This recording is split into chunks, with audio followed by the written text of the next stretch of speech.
The warden's voice was flat, too steady. "Your brother's dead." I stared at the comlink, the sea roaring behind me, drilling rig lights flickering in the black water. He continued, tone clipped. "We have it on camera. Your ex-wife's husband, the one in D block." He paused. "The gang leader." My grip tightened around the radio handle. He did it in front of everyone. No one stepped in. My lungs burned with the kind of silence that doesn't come from lack of air, but from the sudden vacuum where meaning used to exist.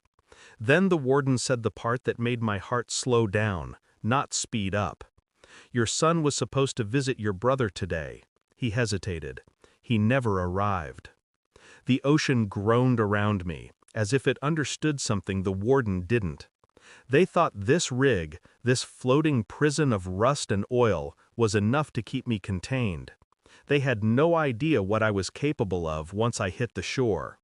My ex-wife, Emily, used to tell me the sea was where I belonged, that I was more comfortable with storms than with people.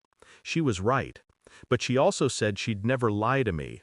That was the one thing I believed long after I stopped believing in anything else. When she remarried, I didn't fight it. I was offshore, halfway between guilt and fatigue. My brother, Theo, promised he'd watch over my son, our boy. He kept that promise, until the man she married killed him. I saw the footage when I got back to the mainland. I had to bribe a guard to see it. The image burned into me. Theo on his knees, bleeding out on cold concrete. Behind him, the man, Vance Harlow, tattoos crawling up his neck, the same hands that once held my ex-wife, now holding a shank. And somewhere in that same prison, my son was supposed to be waiting for him. He never made it. The thought slid into my mind like a blade. What if Emily knew? I didn't go to the police. I knew better. Vance ran the inside. His reach stretched far beyond those walls. Instead, I went to her. She opened the door of their house, dressed in white, the kind of purity that only liars wear. Her eyes widened when she saw me. "David, they said you were offshore for 6 more months," I said. Then Theo died. Her lips parted, but no sound came. I watched her chest rise, her fingers tremble slightly. Not from grief, from calculation. I walked past her without asking. The house smelled of money and bleach. "Where's my son?"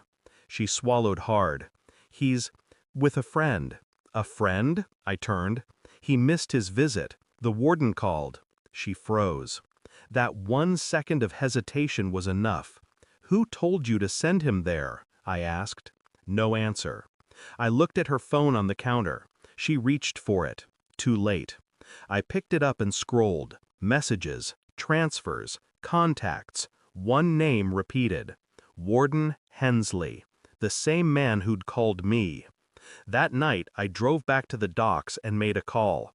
The kind of call you can't undo.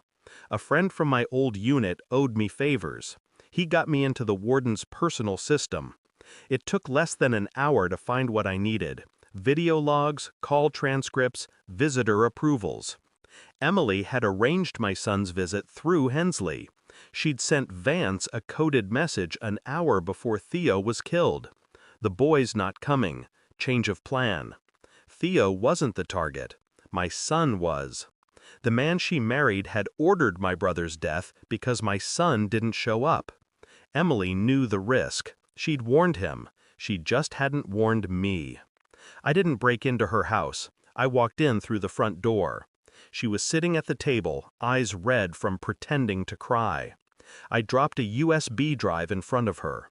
"Play it." She hesitated, then did.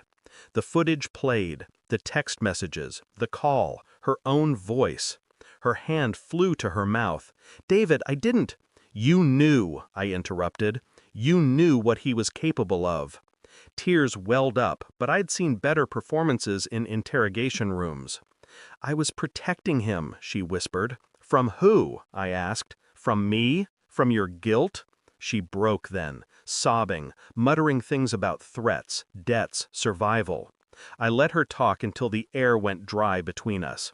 Then I said it quietly. Vance won't make it to trial. Her eyes snapped up. What, what did you do? I stepped back, hands steady. You made sure I'd never see my son again. Now I'm making sure he never sees his father's shadow. The news broke a week later. Vance Harlow found dead in his cell. No witnesses. No suspects. The warden resigned, vanished 2 days later. Emily sold the house and left the state. I didn't follow. I stood on the shore where it all began, the sea stretching endlessly into the dark. Theo's ashes were scattered there. My son's laughter used to echo there too, back when the world still had edges I could trust. Now it's all water, cold, infinite. I don't pray. I don't forgive. I just watch the horizon and whisper to the tide. The ocean never forgets. They thought the sea was my cage. They never understood. It was my home. Thanks for watching. Don't forget to like, share, and comment. Subscribe now to Cheating Stories Insight World for more amazing stories.